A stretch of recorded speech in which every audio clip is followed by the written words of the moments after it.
farewell to rescue people, he remembers a very strange thing. As I stood there on the 33rd floor, I heard very strange noises on the 34th floor. Now, the 34th floor was an empty floor, a floor that did not have any kind of walls, or it was a construction floor. It was totally hollowed out. There was nothing there, and I heard very heavy equipment being moved around, and it sounded like dumpsters with metal wheels being moved around, and I got scared because I knew it was an empty floor. Nobody was supposed to be there. As a matter of fact, not even the elevators stop there. You have to have a special access key to open the door on the 34th floor. So to find that there were strange noises there, and I continue actually bypassing that floor because I didn't dare to open the door on the 34th floor. Something told William Rodriguez not to mess with the 34th floor. I got scared. Yet William Rodriguez was not a man who was scared that day. He remained in a burning building against firemen's orders, endangering his own life as he saved the lives of others. What could have been happening on the 34th floor? For weeks, Scott Forbes had heard similar noises on the 98th floor above him. It must have been at least 4 to 6 weeks before 9/11. It was like rebuilding work going on upstairs. The tenants, the people from Aon who had been there were moved somewhere else. The offices were just vacant.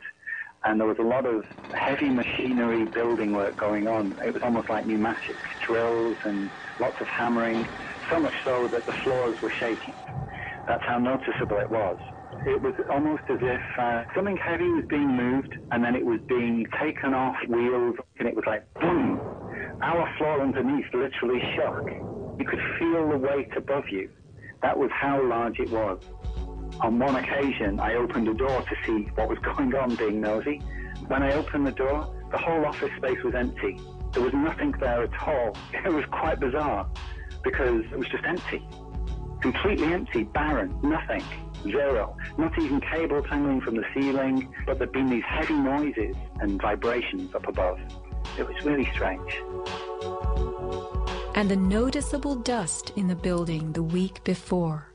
It was probably the week leading up to 9/11. Every morning I'd come in around 7 a.m. and the dust was incredible. It was filthy. It was like the cleaners weren't cleaning. Right where the windows were, there was a sill which enclosed radiators. I was sick to death of the dust which was appearing on the windowsills. It was dirty grey and very, very noticeable in that week leading up to 9/11. Where was that dust coming from? Grey dust Scott himself had to clean. Was it powdered cement? The steel columns of the Twin Towers formed an endo and exoskeleton. Had something been placed around the edge of the building, holes been drilled to contain it? Was the dust in those final days a telltale sign? As white elephants, the buildings were full of vacant offices. Tenants could be temporarily moved around for upgrades as Aon was, and a plan arranged to perfection. Was the strange construction that could be heard but not seen going on all over the towers? Larry Silverstein took possession 6 weeks before September 11th, when the strange construction began. Were the sounds that scared William Rodriguez the last of the rats as they left a sinking ship?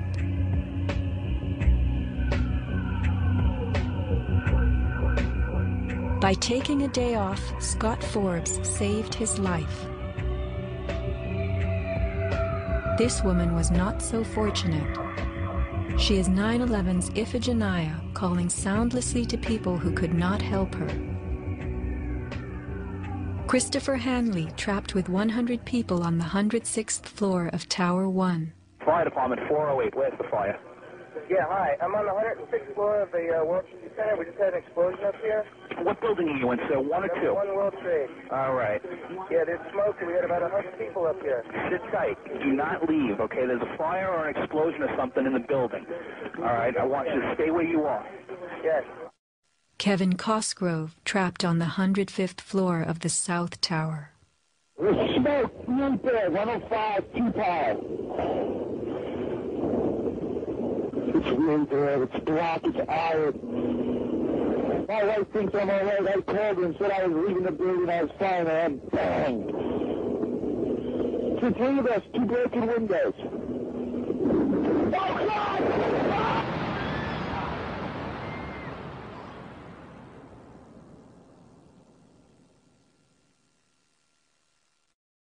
Let's not forget these people whose fate on this day was decided for them. As we know, secrets cannot be kept forever.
When I reach the place I'm going, I will surely know my way, and I will turn and look inside me and bid farewell to one more day.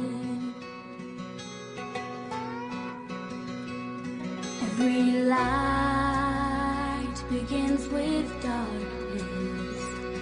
Every flower is once a seed, and with the sun and wind to taste us, we are bound to be released.